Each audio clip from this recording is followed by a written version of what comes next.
नमस्कार, final cut देख रहे हैं आप सब। मैं हूं आपके साथ साहिल के। शुरुआत करेंगे पुंछ से। बड़ी खबर निकल के सामने आई, जहां पर जम्मू कश्मीर विधानसभा चुनाव में बिल्कुल जैसे बजा, उसके बाद लगातार गतिविधियां तेज होती हुई नजर आ रही हैं। आपको बता दें, जम्मू कश्मीर के विधानसभा चुनावों को लेकर सीमावर्ती पुंछ जिले की धार्मिक संस्थाओं के धर्म गुरुओं ने लोगों से बढ़ चढ़कर मतदान करने की अपील की है। उनका कहना है कि इस लोकतांत्रिक प्रक्रिया में योगदान देने की हर किसी को आगे निकल के आना पड़ेगा। जम्मू कश्मीर वासियों को ये एक संदेश देना चाहता हूँ कि अरसा 10 साल के बाद जो हमारे जम्मू कश्मीर में चुनाव जो होने जा रहे हैं, तो इस चुनाव में हमें बढ़ चढ़ कर हिस्सा लेना चाहिए। अपने वोट का सही इस्तेमाल करना चाहिए। खासकर इस चुनाव में हमें किसी जाति धर्म में ना फंसकर इस जाति धर्म से ऊपर उठकर हमें वोट जो है वो कास्ट करना चाहिए। हमारे वोट का जो असल में हकदार होता है, कई बार हम उसको वोट नहीं करते, हम ऐसे व्यक्ति को वोट कास्ट कर देते हैं जिससे हमारे इलाका की तरक्की में बाधा आती है। तो इसलिए हमारे कॉन्स्टिट्यूशन ने हमें एक अधिकार दिया है कि हम अपने वोट का जो इस्तेमाल है वो आज़ादाना तौर पर कर सकते हैं। तो इसलिए मैं आप सबसे ये अपील करूंगा कि जाति धर्म से उठकर वोट को कास्ट करें। ਅੱਜ ਮੈਂ ਸਮੁੱਚੀ ਸੰਗਤ ਨੂੰ ਬਿਨਾਂ ਮਜ਼ਹਬ ਮਿਲਤ ਉਹਨਾਂ ਨੂੰ ਅਪੀਲ ਕਰਾਂਗਾ ਕਿ ਉਹ ਵੀ ਵੋਟਿੰਗ ਵਾਲੇ ਦਿਨ ਵੱਧ ਚੜ ਕੇ ਘਰਾਂ ਦੇ ਵਿੱਚੋਂ ਬਾਹਰ ਨਿਕਲਣ ਔਰ ਇਸ ਨੂੰ ਇੱਕ ਅਵਲੀਨ ਆਪਣਾ ਫਰਜ਼ ਸਮਝ ਕੇ ਇਹ ਜੋ ਵੋਟ ਹੈ ਆਪਣੀ ਇਸ ਨੂੰ ਕਾਸਟ ਕਰਨ, ਵੱਧ ਤੋਂ ਵੱਧ ਇਸ ਡੈਮੋਕ੍ਰੈਟਿਕ ਸੈਟਅਪ ਦੇ ਅੰਦਰ ਆਪਣੀ ਪਾਰਟਿਸਿਪੇਸ਼ਨ ਕਰਨ, ਆਪਣੇ ਨੁਮਾਇੰਦੇ ਨੂੰ ਚੁਣਨ ਅਤੇ ਆਪਣੀ ਸਰਕਾਰ ਜਿਹੜੀ ਹੈ ਉਹਨੂੰ ਬਣਾਉਣ ਦਾ ਯਤਨ ਕਰਨ। ਹਰਗਿਜ਼ ਕਦੀ ਨਾ ਸਮਝਿਆ ਜਾਵੇ ਕਿ ਇਹ 25 ਤਰੀਕ ਸਾਨੂੰ ਇੱਕ ਛੁੱਟੀ ਦਾ ਦਿਨ ਹੈ, ਅਸੀਂ ਆਰਾਮ ਕਰਾਂਗੇ। ਹਰਗਿਜ਼ ਨਹੀਂ, ਇਹ ਸਾਡਾ ਫਰਜ਼ ਬਣਦਾ ਹੈ। ਜਿੱਥੇ ਕਨਸਟੀਟਿਊਸ਼ਨ ਨੇ ਸਾਨੂੰ ਬਹੁਤ ਵੱਡਾ ਰਾਈਟ ਦਿੱਤਾ ਹੈ, ਇਹ ਜੋ ਵੋਟ ਹੈ ਇਹ ਸਾਡੀ ਇੱਕ ਬੜੀ ਕੀਮਤੀ, ਅਸੀਂ ਕਹਿ ਸਕਦੇ ਹਾਂ ਸਾਡੇ ਪਾਸ ਇੱਕ ਹੱਕ ਹੈ ਜਿਸ ਦਾ ਅਸੀਂ ਇਸਤੇਮਾਲ ਕਰਨਾ ਹੈ ਔਰ ਵੱਧ ਚੜ ਕੇ ਇਹਦੇ ਵਿੱਚ ਪਾਰਟਿਸਿਪੇਟ ਕਰਕੇ ਅਸੀਂ ਆਪਣਾ ਨੁਮਾਇੰਦਾ, ਆਪਣੀ ਹਕੂਮਤ ਉਹਨੂੰ ਬਣਾਉਣਾ ਹੈ ਜੋ ਸਾਡੀਆਂ ਡਿਮਾਂਡਸ ਨੇ ਉਹ ਅੱਗੇ ਸਰਕਾਰ, ਸੈਂਟਰ ਸਰਕਾਰ ਤੱਕ ਰੱਖ ਸਕੇ, ਅਸੈਂਬਲੀ ਦੇ ਵਿੱਚ बैठ के साड़ी गल की जा सके, साढ़े हकों की गल की जा सके। ये जो 2024 के चुनाव हो रहे हैं, हमारा इस इलाके के अंदर जो चुनाव होगा वो 25 सितंबर को होगा। हमारी गुजारिश है कि ये जो वोट है ये एक अमानत है, इसको ज़ाया ना किया जाए, लोग सुस्ती ना करें, काहली ना करें, बल्कि तमाम लोग जितने भी मुल्क के बाशिंदे हैं 18 साल की उम्र के बाद उनको चाहिए कि वो बाज़ाब्ता तौर पर वोट इलेक्शन के दिन निकलें घरों से, अपने फैमिली को निकालें, अपने दोस्त अहबाब को, और इनको कन्विंस करें कि ये वोट डालना हमारा बुनियादी हक है मुल्क के आइन के मुताबिक। और हमारे जब मुल्क के अंदर रहकर की हुकूक हम मांगते हैं, तलब करते हैं, तो हमें चाहिए कि आपने वोट को सही इस्तेमाल करके जिम्मेदारी से पहुँचा करके अपने मुल्क। विधानसभा चुनावों के मद्देनजर लोगों में विश्वास बहाली के लिए जम्मू कश्मीर पुलिस और केंद्रीय अर्धसैनिक बलों ने भी मोर्चा संभाल लिया है। इसी कड़ी में मेंढर में आज जम्मू कश्मीर पुलिस और केंद्रीय अर्धसैनिक बलों ने और रूट मार्च निकालकर लोगों से बेखौफ होकर लोकतंत्र के इस महायज्ञ में बढ़ चढ़कर भाग लेने का आह्वान किया। मेंढर के एसडीपीओ भूपेंद्र कुमार ने बताया कि कानून व्यवस्था बनाए रखने में कोई कसर नहीं छोड़ी जाएगी। उन्होंने लोगों से अपील की कि वो किसी भी असामाजिक तत्व की जानकारी पुलिस को देने में ना हिचकिचाएं, क्योंकि ऐसे तत्वों को किसी भी सूरत में बख्शा नहीं जाएगा। ये जो आज का रूट मार्च हमने प्लान किया हुआ है, एक एरिया डोमिनेशन के पर्पज़ से भी किया हुआ है, जिसमें हमारी जो पैरामिलिट्री फोर्सेस और जो हमारी सिस्टर एजेंसीज हैं वो पार्टिसिपेट कर रही हैं हमारे साथ, और हमारी जेडके पुलिस के तो जवान हमारे साथ में हैं ही।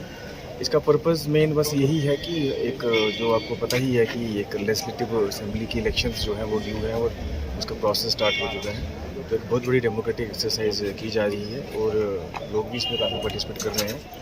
तो हमारी बस लोगों से यही अपील है कि वो एडमिनिस्ट्रेशन से हर जगह पे कोऑपरेशन करने की कोशिश करें और अगर वो कोऑपरेट करेंगे तो ताकि हम एक पीसफुली और फ्री एंड फेयर इसको करवाने की पूरी हम कोशिश करेंगे और कोई भी ऐसा कोई लॉ एंड ऑर्डर का इंसिडेंट कुछ ना हो। और दूसरा है कि चाहे कोई भी एंटी सोशल या एंटी नेशनल एक्टिविटीज़ की अगर कोई भी इंफॉर्मेशन पब्लिक के संज्ञान में आती है तो उसको वो इमीडिएटली हमारे जो चाहे जो भी अफसर साहब हैं, जो हमारे SHO साहब हैं, जो मेरे ऑफिस में, या कोई भी हमारा जो पुलिस के इधर हमारा जो तंत्र है उनके संज्ञान में लाएं।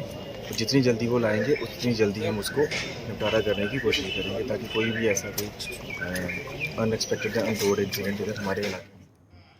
जम्मू ईस्ट विधानसभा से PDP के उम्मीदवार आदित्य गुप्ता ने भी आज नामांकन दाखिल करने की प्रक्रिया पूरी कर ली। आदित्य गुप्ता ने अपने समर्थकों के साथ जम्मू में आज एक रैली निकाली और उसके बाद नामांकन दाखिल करने की प्रक्रिया पूरी की।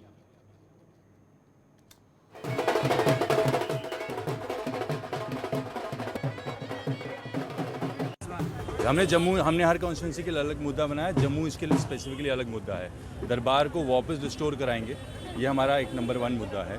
जो यहाँ पे स्मार्ट मीटर्स और वाटर मीटर्स हैं वो दोनों हटा देंगे। प्रॉपर्टी टैक्स हम हटा सकते हैं क्योंकि पावर्स है। क्योंकि गलत फहमी, एक मिसकंसेप्शन डाली गई थी पुराने 30 साल से लीडरों की, जो कांग्रेस दोनों पार्टियों के हाथ, कांग्रेस और बीजेपी, कि इनके हाथ में कुछ नहीं। MLA के हाथ बहुत पावर होती है। वो पावर को एक्सरसाइज करने के लिए जज्बा चाहिए, नीयत चाहिए होती है। हमने वो नीयतन अपनी चीज़ आगे रखी उनको। हम चाहते हैं कि यहाँ पे जो बेरोजगारी की दर है जो पिछले 5 साल से इतनी बढ़ गई है, उसके लिए हमने स्पेशली डिसाइड किया कि अनएम्प्लॉयड यूथ जो होगा, रजिस्टर्ड होगा, हम उसको गवर्नमेंट डिपार्टमेंट और गवर्नमेंट कॉर्पोरेशन में अप्रेंटिसशिप देंगे 1 साल के लिए, और जिसके लिए गवर्नमेंट पे भी करेगी, plus they will be working for us. पिछली बार आपकी सरकार में हिस्साधारी थी, Mehbooba Mufti as a chief minister भी रह चुकी है। सरकार में दो गवर्निंग पार्टीज थी। जम्मू से बीजेपी थी और PDP वहाँ थी। उस टाइम पे भी एफर्ट किया था। अगर डेली वेजेस की जहाँ तक रेगुलराइजेशन की, जो हमारा नंबर 1 एजेंडा है, 60,000 लोगों को डेली वेजेस को रेगुलाइज करेंगे, वो मैडम महबूबा मुफ्ती ही चीफ मिनिस्टर थी तो उस टाइम पे अप्रूव हुआ था। अप्रूव था, सरकार रह गई, लेकिन तभी उसी लाज पे उठाकर पिछले 6 साल से LG सरकार के पास वो पूरा डॉकेट पड़ा। वो कर सकते थे, बीजेपी कर सकती थी, पर किया नहीं। हम जब वापस आ गए, हम कह रहे हैं इलेक्शन में वापस आएंगे तो हमने वो 60,000 डेली वेजर को रेगुलाइज करना। और आप ऊपर से एक चीज़ और है, हमने स्पेसिफिकली जम्मू से ईस्ट साइड पे हमसे हुई होगी 2-4 गलती, 4 गलतियाँ उनसे भी होंगी, हम मान रहे हैं, हमसे बीच में गलती हुई। हाँ, लेकिन हम अपने लोगों के लिए एजेंडा बनाकर आए हैं। हम ये एजेंडा बनाकर नहीं आ रहे कि कांग्रेस बुरी है या बीजेपी बुरी है। मेरा एजेंडा ये है कि आपको मैं एजेंडा दे रहा हूँ जो आपके बारे में है। आप देखें, अगर ये चीज़ें जो एजेंडा में लिखी गई हैं आपके बेटरमेंट के लिए हैं तो आप वोट कीजिएगा, ताकि मेरे से आप अकाउंटेबिलिटी ले सकते हैं 5 साल बाद। अब उससे क्या अकाउंटेबिलिटी लोगे जिसको आपने वोट दिया है एक प्राइम मिनिस्टर के नाम पे, और उसको अकाउंटेबिलिटी लोगे जो लीडर ऑफ ऑपोजिशन के नाम पे वोट मांग रहा है? क्या लीडर ऑफ ऑपोजिशन और प्राइम मिनिस्टर आकर तो आपको जवाब नहीं देंगे? असेंबली है, MLA है। तभी मैंने कहा ना कि मैं समझता हूँ, पेशेवर वकील हूँ, यहाँ पर पादे महल्ले का पैदा हुआ हूँ। भारतीय जनता पार्टी के आरसपुरा जम्मू साउथ विधानसभा से उम्मीदवार डॉक्टर नरेंद्र सिंह ने आज अपना नामांकन दाखिल कर दिया। डॉक्टर नरेंद्र सिंह ने गंग्याल से लेकर आरसपुरा तक शक्ति प्रदर्शन किया, जिसमें सांसद अनुराग ठाकुर सहित भाजपा के कई अन्य नेता भी शामिल हुए। ये काफिला आरसपुरा पहुंचा, जहां डॉक्टर नरेंद्र सिंह ने नामांकन दाखिल करने की प्रक्रिया पूरी की।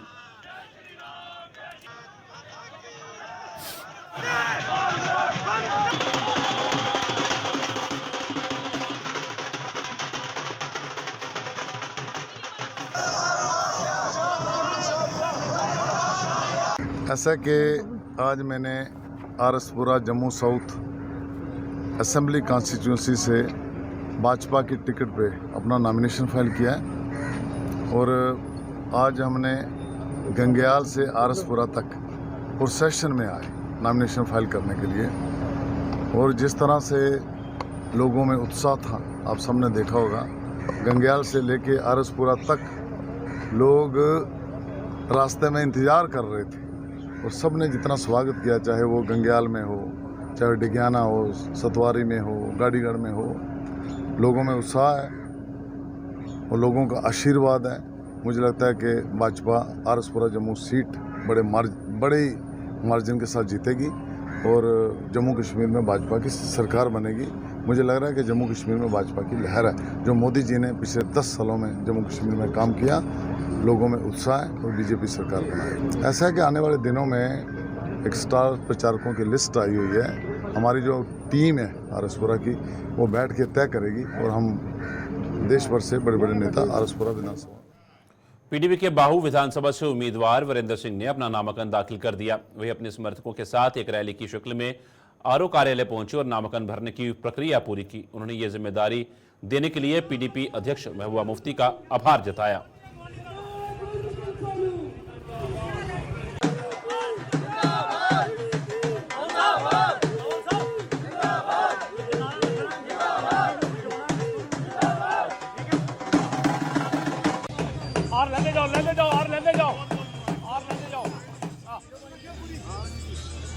जितने भी लोग इस गर्मी में मेरे साथ आए, मेरे पास शब्द नहीं है मैं इनका थैंक्स कर सकूं, क्योंकि मैं एक आम आदमी हूँ। इनका ये प्यार देख के मैं समझता हूँ अगर मैंने ज़िंदगी में कोई कमाई किया तो ऐसे लोगों की कमाई की है कि जो पिछले 4 घंटे से धूप में मेरे लिए खड़े हैं। तो मैं समझता हूँ कि चुनाव होगा, जीतेगा हारेगा कोई अलग बात है। वक्त बहुत ज़्यादा लग गया, क्या कारण रहा? कारण देखिए ऐसे है कि फॉर्मेलिटियाँ बहुत सारी जाती हैं, तो उसमें करते करते टाइम लग गया।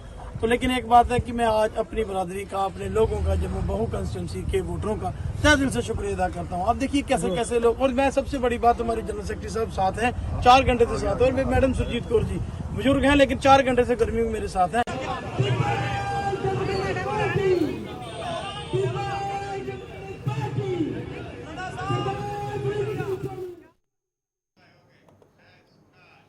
कांग्रेस द्वारा जम्मू ईस्ट से उम्मीदवार घोषित किए जाने पर पूर्व मंत्री योगेश साहनी के समर्थकों की खुशी 7वें आसमान पर जा पहुंची है। योगेश साहनी का आज उनके समर्थकों के साथ साथ कांग्रेस कार्यकर्ताओं ने उन्हें अपनी शुभकामनाएं दी। अभिनंदन समारोह में योगेश साहनी ने उन्हें दी गई इस जिम्मेदारी के लिए कांग्रेस हाईकमान का तहे दिल से आभार जताया। उन्होंने कहा कि कांग्रेस का लक्ष्य जम्मू कश्मीर के राज्य के दर्जे को वापस लेना है और इस लक्ष्य को हर हाल में हासिल किया जाएगा।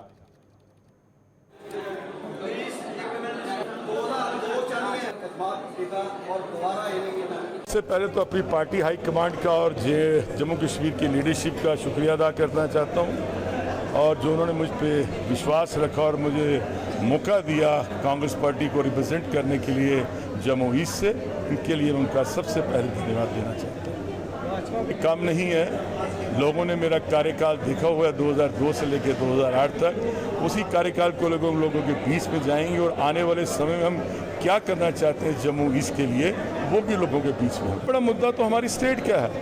इस भारतीय जनता पार्टी की सरकार ने दिल्ली में हमारी स्टेट के टुकड़े कर दिए, 2 टुकड़े कर। में आज एक बाइक हादसे का शिकार हो गई। इस हादसे में बाइक सवार गंभीर रूप से घायल हो गया, जिसे इलाज के लिए जिला अस्पताल पहुंचाया गया, जहां उपचार के दौरान जख्मों का ताव न सहते हुए उसने दम तोड़ दिया। मृतक की पहचान 22 वर्षीय मोहम्मद अफजल पुत्र मोहम्मद असलम निवासी बनवत के रूप में हुई है, जो सेना का जवान था और इन दिनों छुट्टी पर घर आया हुआ था। आज सुबह करीब 8 बजे वे अपनी बाइक पर पुंछ बीच रास्ते में हादसे का शिकार हो गया।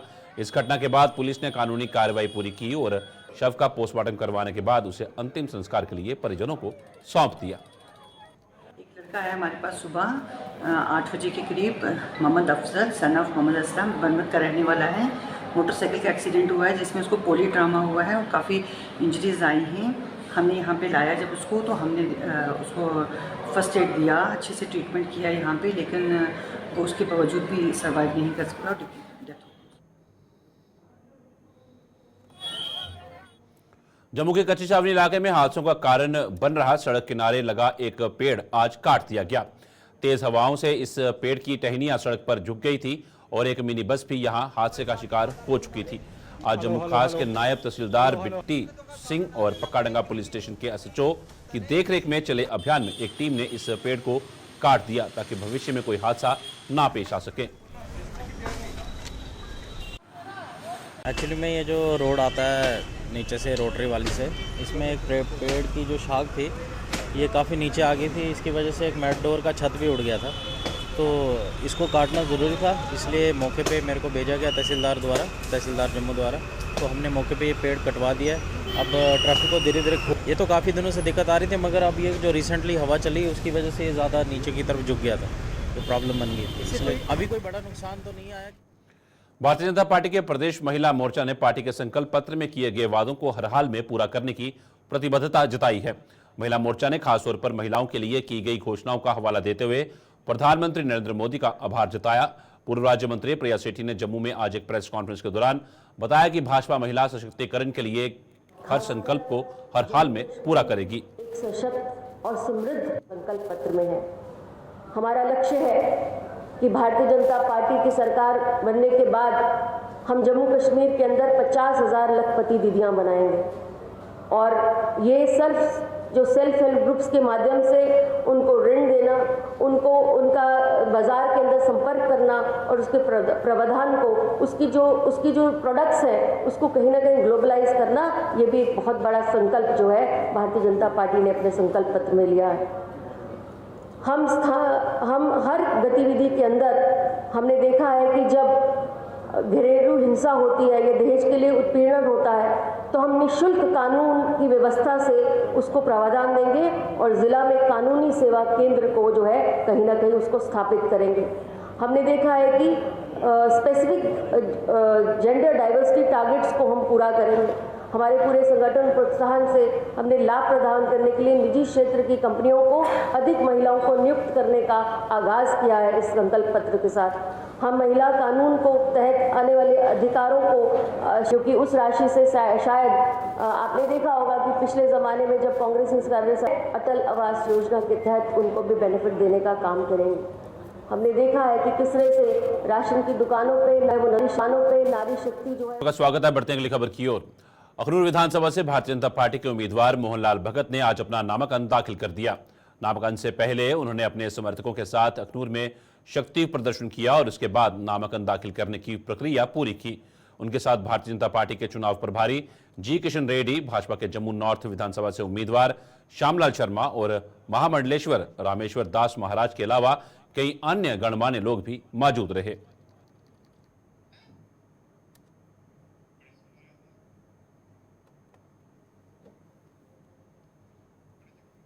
भारतीय जनता पार्टी का जो श्रेष्ठ नेतृत्व है, जिसमें हमारे माननीय यशस्वी प्रधानमंत्री श्री नरेंद्र भाई मोदी जी, हमारे गृह मंत्री श्री अमित शाह जी, हमारे राष्ट्रीय अध्यक्ष श्री जेपी नड्डा जी, हमारे यहाँ के प्रभारी जो इलेक्शन पे आए हुए हैं केंद्रीय मंत्री श्री जी कृष्णा रेड्डी जी, और बाकी हमारा जो प्रदेश का श्रेष्ठ नेतृत्व है, मैं उनका सबका बहुत बहुत आभारी हूँ। उन्होंने मुझे इस काबिल समझा और मुझे ये जो जिम्मेवारी है, जो दायित्व दिया कि मैं जनता जनार्दन की सेवा में अपने आप को उतार सकूं और समर्पित कर सकूं। उसके बाद आज रामगढ़ विधानसभा से भाजपा के उम्मीदवार डॉक्टर देवेंद्र कुमार मन्याल ने आज अपना नामांकन पत्र दाखिल किया। उन्होंने सांसद जुगल किशोर, भाजपा कार्यकर्ताओं और अपने समर्थकों के साथ रामगढ़ विधानसभा में शक्ति प्रदर्शन किया और उसके बाद आरओ कार्यालय में नामांकन पत्र दाखिल करने की प्रक्रिया पूरी की।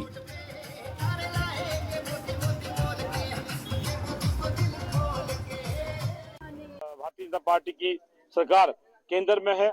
उसी तरह अभी आने वाले समय में जब 8 अक्टूबर को जहां रिजल्ट आएगा, भारतीय जनता पार्टी की सरकार जम्मू कश्मीर में बनेगी, भारतीय जनता पार्टी का सीएम भी यहाँ बनेगा और जो डेवलपमेंट की एक विकास की जो गंगा पिछले 10 साल से बह रही है उसमें और बढ़ोतरी होगी। कुछ यहाँ इशू थे हमारे रामगढ़ कॉन्स्टिट्यूंसी को लेके, हमारे खास करके हमारे पीओजे के वेस्ट पाकिस्तान रिफ्यूजी, हमारे 6571 के जो लैंड ओनरशिप का हमारा एक बहुत बड़ा इशू था। उस इशू को रिजॉल्व करने वाली भारतीय जनता पार्टी, नरेंद्र भाई मोदी जी, अमित शाह जी, मैं आपके माध्यम से उनका भी धन्यवाद करता हूं कि एक 70 साल की एक जो तकलीफ, जो एक दुख था उनके मन में, हमारे इन सभी रिफ्यूजी भाइयों को हिंदुस्तान में रहते हुए भी वो रिफ्यूजी कराते थे, आज उनका निवारण हुआ है। ये इसी तरह भारतीय जनता पार्टी का जब मुख्यमंत्री होगा तो मुझे लगता है कि विकास की जो गंगा है वो और तेजी से बहेगी और हमारे जन समूह, मैं सबको नमन करता हूँ, प्रणाम करता हूँ। बीच में बारिश भी थी, बहुत लंबा रास्ता था, लगभग 25 से 30 किलोमीटर का रास्ता हमने तय किया। हर गली, हर चौराहे और हर रोड पर ये जो लोग और जनता दिखाई दे रही है, जो दर्शाती है कि डॉक्टर देवेंद्र मन्याल भी भारी प्रचंड बहुमत से जो है वो जीत दर्ज करने जा रहे हैं। फाइनल कट में आज के इतना ही, दीजिए इजाजत, नमस्कार।